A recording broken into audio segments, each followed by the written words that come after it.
ভারত পাকিস্তান যুদ্ধকে নিজেদের অস্ত্র পরীক্ষার সুযোগ হিসেবে ব্যবহার করেছে চায়না। আমেরিকার এক রিপোর্টে এমন দাবি করা হচ্ছে।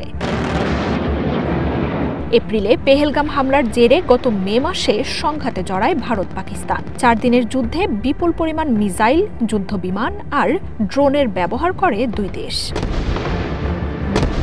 US China economic and security কমিশনের বার্ষিক রিপোর্ট বলছে 4 দিনের এই সংঘাতকে শুরু থেকেই সুযোগ হিসেবে দেখে চায়না। নিজেদের অস্ত্রের কার্যকারিতা পরীক্ষা ও প্রচারণার জন্য ব্যবহার করে বিশ্বের নজরে থাকা দিল্লি ইসলামাবাদের লড়াইকে। আপনার জন্য অবকাশ যাপনের আর বিনিয়োগের সেরা পছন্দ হতে পারে সল্ট বে, যেখানে বিলাস আর প্রশান্তি মিলেমিশে একাকার।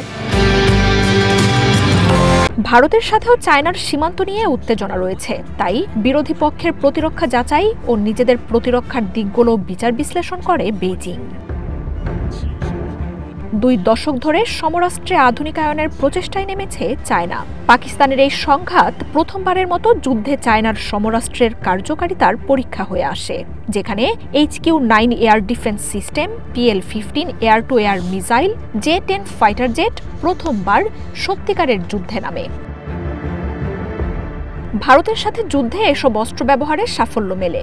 বিশেষ করে ভারতীয় একাধিক যুদ্ধবিমান ভূপাতিত করা বিশ্বের মনোযোগ কেড়ে নেয়। এরপরই জুনে পাকিস্তানকে পঞ্চম প্রজন্মের 40টি J-35 যুদ্ধবিমান, KJ-500 aircraft, ballistic missile defence সিস্টেমের প্রস্তাব দেয় চায়না। রিপোর্টে আমেরিকার কমিটি বলছে, মে মাসের ভারত পাকিস্তানের যুদ্ধে চায়না প্ররোচনা দেওয়ার ভূমিকা পালন করেছে। এমনকি ভারতের হাতে থাকা ফরাসির রাফালের যুদ্ধবিমানকে প্রতিরক্ষায় প্রশ্নবিদ্ধ করতে আলাদা প্রচারণাও চালিয়েছে বেইজিং। এসব কারণে ইন্দোনেশিয়া ফ্রান্সের কাছ থেকে রাফালের যুদ্ধবিমান কেনার চুক্তি স্থগিত করেছে।